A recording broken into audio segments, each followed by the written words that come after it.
क्या मामला है? मेरे पति परसों से लापता हैं, परसों से वो नहीं मिल रहा है। वो उनकी मम्मी वो मुजफ्फरपुर में रहते नहीं, मेरे साथ ही रहते हैं मेरे घर पे, और हम दोनों वहीं जॉब करते हैं सुपौल डिस्ट्रिक्ट में मधेपुरा में। तो वहाँ से वो एक उनकी मम्मी इतना उनको कॉल कर रही थी, इतना 10 दिन से परेशान कर रही थी कॉल करके कि उनको आना पड़ा। तो उनको थोड़ा सा हम दोनों में बहस भी हुआ, जिद किए हम कि हम भी चलते हैं, एक दिन के लिए ज़्यादा छुट्टी ले लेंगे, दोनों साथ में चलिए, साथ ही आ जाएंगे। वो तैयार नहीं हुए। फिर हमको बोले कि तुम क्या करोगी जाके, जो सेम डे जाना है और सेम डे ही आ जाना है, तो तुम परेशान हो जाओगी ना, और बाइक से जा रहे हैं मत जाओ तुम। तो हम मान गए, हम उनको बोले कि चले जाने के लिए। वो 10 साढ़े 10 में अपने घर पहुँचे, उनसे थोड़ा बहुत बात हुई। वो जिस काम से आए थे, ज़मीन उमीन का पेपर ऊपर का कोई काम था, हम बोले सबसे पहले वो काम कर लीजिए, इधर उधर वो घूम रहे थे। तो हम उनको 2-3 बार फ़ोन किए कि आपको आज ही निकलना है तो सबसे पहले अपना काम कीजिए और सवेरे से कल निकल जाइए। तो वो बोले कि आज जो ठीक है तुम रखो, तुम मेरा दिमाग ख़राब कर रही हो, रखो हम देख लेते हैं अपने हिसाब से। वो फ़ोन रख दिए।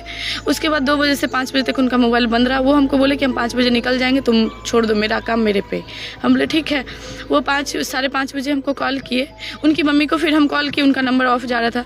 तो उनकी मम्मी को बोले कि दोस्त महीन का बात है, दोस्त महीन के साथ वो बैठते उठते हैं, उसको आने दीजिए उनको, तब हम बताते हैं। वो मुजफ्फरपुर जाते तो यही सब करते हैं। अब उनकी मम्मी का कहना है कि मेरा ही नाम इसमें वो डाल देंगे। और वो 8 बजे उनका कॉल आया, वो 7 बजे उनसे बात हुई तो वो दरभंगा के पीछे थे। और जब हम 8 बजे कॉल किए तो कोई रिस्पांस नहीं हो रहा था, 2 रिंग हो रहा था, काट दिया जा रहा था।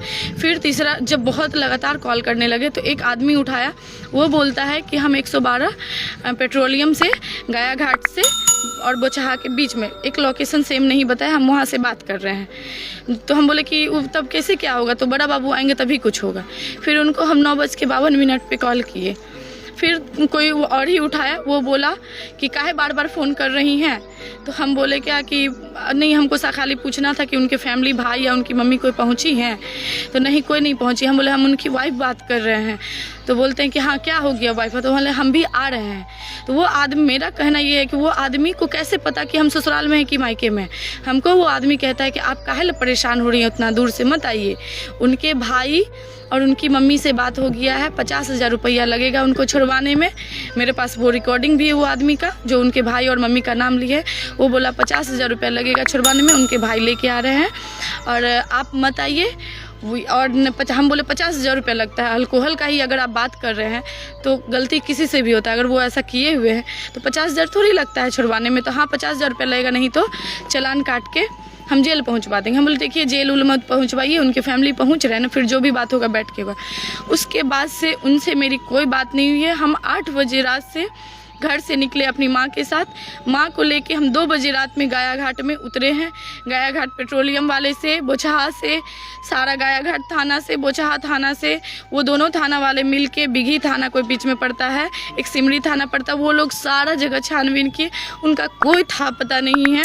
कोई मतलब उनको पकड़ा नहीं, उनको कोई वो जो बात किए हैं, वो जो आदमी बोल रहा है उसमें बीच में म्यूट भी हो रहा है कॉल, बीच में बोल भी रहा है, और हल्का फुल्का हमको लग रहा है कि जो बात कर रहा है वो ड्रिंकिंग कर रहा है। सब थाना वाला का कहना। और ये सच क्या लग रहा है आपको? शंका हमको पहले तो ऐसा डाउट नहीं था, इसलिए हम आवेदन जो हमको समझ में आया हम लिख के दे दिए। फिर उनके भाई से हम बात की तो उनके भाई का कहना है कि हम नहीं थे, मेरी कोई भी बात नहीं हुई, वो पटना उनके सामने निकले थे उनके भाई, फिर वो नहीं आए थे तब तक, उनका जो कहना है। तो हम उनके भाई को बोले, वो बोले कि हम खोजेंगे ही ना, खोज रहे हैं 3 दिन बाद, 4 दिन बाद, 6 दिन बाद। इस तरह से कोई रिस्पांस नहीं लेता है फैमिली को अपने तरीके से पूरा एफर्ट लगाना चाहिए। हम सारा कुछ यहाँ थाना में कर दिए, आवेदन बेचैन नहीं दिख रहा है। नहीं, हम उनके घर भी गए, हम उनके घर। शादी कैसे किए थे? हम मंदिर से शादी किए थे। हाँ लव मैरिज किए थे 3 साल पहले। उनकी फैमिली को पता थी, बहुत बार हम लोग आए भी हैं। मेरा एक 1.5 साल का बच्चा भी है, हम उसको भी लेके। बाड़ा जगन्नाथ। उनके पापा का नाम विजय लाल दास है, उनके बड़े भाई का नाम राजा गुप्ता है।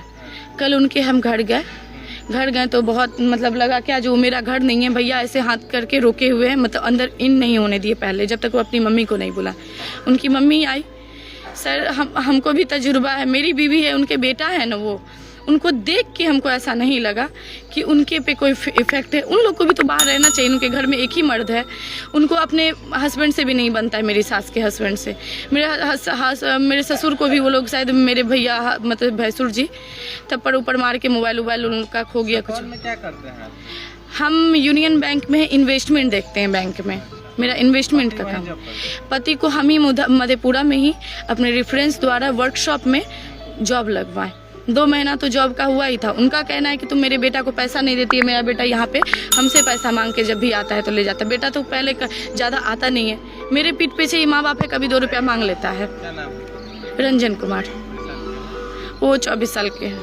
हाँ, मेरा नाम काजल कुमारी। क्या मांग करते हैं? हमको कुछ नहीं चाहिए, हमको सिर्फ अपना पति चाहिए। उसके बाद मेरे सास ससुर भाई भैंसुर को जो इच्छा होगा वो जो चाहेंगे, अगर उनका ये मंजूरी है कि हम अपने बेटा को साइड में कहीं रखे हुए या कुछ भी, मेरा बेटा मेरे पास वापस आ जाए, वो जैसे कहेंगे कि मुजफ्फरपुर में ही रहना है, हम मुजफ्फरपुर में ही रह जाएंगे। मगर हमको सिर्फ अपना पति चाहिए, किसी भी हाल में मेरा पति हमको वापस चाहिए।